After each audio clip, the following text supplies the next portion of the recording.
내가 사면 떨어지고 내가 팔면 올라가는 사람들 많을 거예요. 그분들이 왜 그런지 제가 말씀을 드려볼게요. 내가 여기에 속하시는 분들은 한번 잘 봐보세요. 제가 지금 앞으로 말씀드릴 내용이 맞는지. 유독 내가 사면 떨어지고 내가 팔면 올라가는 분들이 계세요. 그분들 왜 그러냐면 이분들은 매매를 이렇게 합니다. 자, 이게 차트예요. 차트 가격이면 이렇게 가다가 그러면 여기가 고점이죠. 자, 이게 고점입니다. 그러면 이분들은 올라가기 전에 사는 게 아니라 이렇게 쭉 가다가 고점을 뚫고 올라가면 이 올라가는 걸 보고 이거를 보고 이후에 여기서 매수를 해요. 자, 우리가 이거를 돌파 매매라고 부르기도 하거든요. 돌파 매매라고 엄연히 이런 이제 매매 기법이 있긴 해요. 근데 이제 이분들이 이 기법을 이제 알고 사용하는 게 아니라 올라가야 사는 거예요. 올라가기 전에 사야 되는데 올라가는 걸 보고 산다고요. 그 차이예요. 근데 이렇게 고점을 뚫고 올라가는 걸 보고 매수를 하면 어떤 현상이 발생하냐면 꼭 이 신규 상승 파동에 대한 조정이 와요. 이게 뭐냐면 차트에는 이런 특징이 있어요. 어떤 특징이냐면 고점을 갱신한 신규 상승 파동 이후에는 이 신규 상승 파동에 대한 조정이 와요. 자, 뭐냐면 차트가 이제 이렇게 생겼어요. 이렇게 캔들 있고 자, 이렇게 넘어가다가 다시 이렇게 상승을 해. 자, 이렇게 올라가면 여기가 이전 고점이죠. 그죠? 여기가 이전 고점이고 이게 뚫린 파동이에요. 여기가 이제 신규 상승 파동이죠. 근데 대부분 언제 들어간다? 이렇게 신규 고점을 뚫은 신규 상승 파동 여기서 사람들이 매수를 하는데 이렇게 신규 상승 파동이 나면 이후에 조정이 온다고요. 요 파동에 대한 조정이 와요. 그리고 이 파동에 대한 조정이 보통 절반 정도 납니다. 적어도 절반 정도 나요. 강하게 날 때는 신규 파동이 시작한 요 뿌리까지 나요. 뿌리까지 나고 뿌리 하단부까지 내려올 때도 있습니다. 이렇게 살짝 신규 상승이 난 뿌리의 하단부까지 내려온 다음에 여기서 다시 말아 올라가요. 이렇게. 자, 그러면 어쨌든 사람들은 보통 여기서 사는데 사고 나면 어떻게 돼요? 조금 올라가는 듯 하다가 내려가죠. 그래서 내가 사면 떨어진다는 얘기가 여기서 나오는 거예요. 여기서. 반대도 마찬가지예요. 하락시에도 마찬가지입니다. 하락시에도 차트가 이제 막 이렇게 생겼어요. 이렇게 생기면 여기가 이제 저점이죠. 그럼 사람들은 이렇게 위에서 파는 게 아니라 이게 뚫려 내려가야 이 뚫린 걸 보고 이쯤에서 팝니다. 여기서 매도를 쳐요.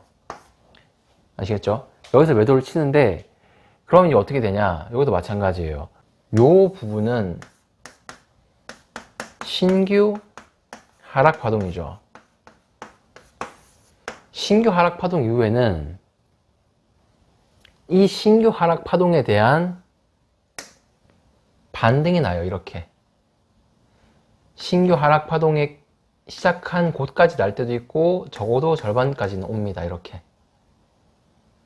그러니까 마찬가지로 내가 팔면, 내가 여기서 팔았잖아요. 팔면 올라가더라 얘기가 여기서 나오는 거예요. 자, 이 말은 무슨 얘기냐면 신규 하락 파동 이후에는 이 신규 하락 파동에 대한 반등이 나고 마찬가지로 신규 상승 파동 이후에는 이 신규 상승 파동에 대한 조정이 옵니다. 그래서 여러분들이 팔면 여기서 팔았는데 반등이 나는 거고, 여러분들이 사면 산 이후에 조정이 오니까 내가 사면 떨어진다는 얘기가 나오는 거예요. 그래서 그럼 어떻게 해야 되냐? 답은 이거예요. 기존에 하던 방식에 딱 반대로 하면 됩니다. 자, 무슨 얘기냐면 결국 이 얘기는 둘 다 신규 파동 이후에는 항상 되돌림이 난다는 거예요. 그 방향에 되돌림 되는 방향의 파동이 난다고요. 그럼 우리는 이제 이걸 이용하면 되는 거예요. 그래서 매수는, 자, 매수는 신규 하락 파동, 파동에서 매수를 하시면 되고요. 매도는 신규 상승 파동에서 하면 됩니다. 여러분들이 이것만 지켜도 훨씬 매매가 수월해지실 거예요. 자, 제가 오늘도 이제 좋은 거 말씀드렸습니다. 신규 파동 이후에는 거의 대부분 되돌림 파동이 나온다. 그러니까 여러분들은 이 신규 되돌림 파동을 이용해서 매수는 신규 하락 파동에서 하고 매도는 신규 상승 파동 속에서 한다면 좀 더 나은 결과를 얻으실 수 있을 겁니다. 예시를 봐볼게요. 예전에 고점이 예를 들어서 여기에요. 그죠? 여기를 뚫은 파동이 이곳이죠. 여기에 고점을 뚫은 다음에 이후에 조정이 나오죠. 그리고 이제 다시 고점이 갱신이 되죠. 고점을 뚫은 파동이 다시 여기죠. 고점을 뚫고 나니까 다시 조정이 오죠. 또 이 고점을 뚫은 게 여기죠. 여기를 뚫고 나면 다시 조정이 와요. 마찬가지로 고점을 뚫은 파동 다음에 조정이 오죠. 자, 이게 바로 이런 것들을 우리가 신규 파동 이후에 신규 파동에 대한 조정이 온다. 자, 이게 뭐라고요? 이게 되돌림 파동이라고 했죠. 그 되돌림 파동은 올라가다가 뚫고 올라갔을 때, 자, 이게 신규 파동에 대한 되돌림 파동은 이 신규 파동이 올라간 이 뿌리, 여기가 뿌리잖아요. 뿌리, 여기서부터 시작이 됐잖아요. 얘 준할 만큼 빠져요. 네. 이런 식으로 준할 만큼 빠집니다. 그리고 이런 현상들은 올라가는 도중에, 이렇게 올라가는 도중에 즉각적으로 올라갔다 빠졌다 올라갔다 빠졌다 이렇게 올라갈 때도 있고, 차트 모양새가 만약에 이렇게 생겼다고 했을 때 뚫고 올라갔죠. 그럼 즉각적으로 안 나오고 이런 식으로 일단 올라가, 꾸역꾸역 올라간 다음에 여기서 이 시작한 요 뿌리를 향해서 쭉 빠지는 경우가 있어요. 그리고 다시 뭐 여기서 이제 올라갈 거면 말아 올라가겠죠. 어쨌든 해당 신규 파동분에 대한 조정이 이곳에서 발생을 하잖아요. 이 되돌림 파동은 올라갈 때 즉각 받아갈 때도 있고, 조금 여유를 줬다가 텀을 줬다가 이후에 한 방에 가져가는 경우도 있어요. 예를 들면 이런 경우도 되돌림 파동과 마찬가지입니다. 여기서부터 이제 파동이 올라가요. 쭉 올라가죠. 올라간 이 도중에서도 되돌림들은 계속 발생을 합니다. 발생을 하는데 이 되돌림 이후에 다시 한번 이 전체 파동에 대한 되돌림이 여기서 발생하죠.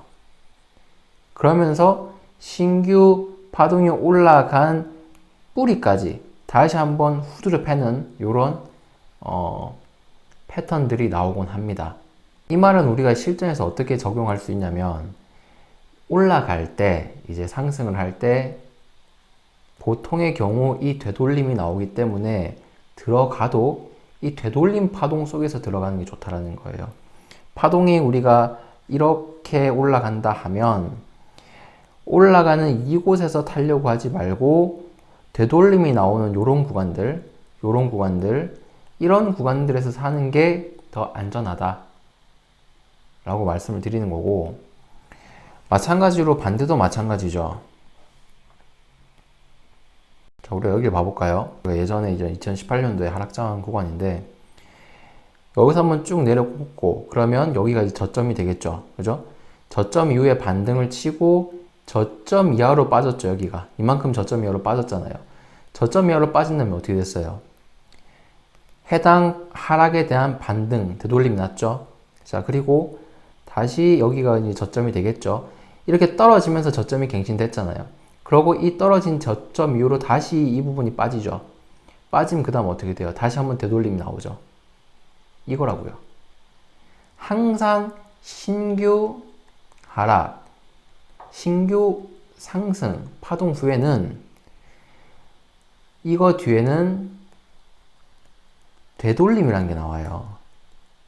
그러니까 여러분들은 살려면, 매수를 하려면 신규 저점이 깨진 다음 요 파동에서 들어가는 게 낫다는 거죠. 여기. 마찬가지로 신규 저점을 깬 이곳들에서 들어가는 게 좋다라는 거예요. 아까 매도도 마찬가지였죠. 매도 같은 경우도 신규 상승이 난 그곳에서 매도를 치는 게 좋다라고 보시면 되겠습니다.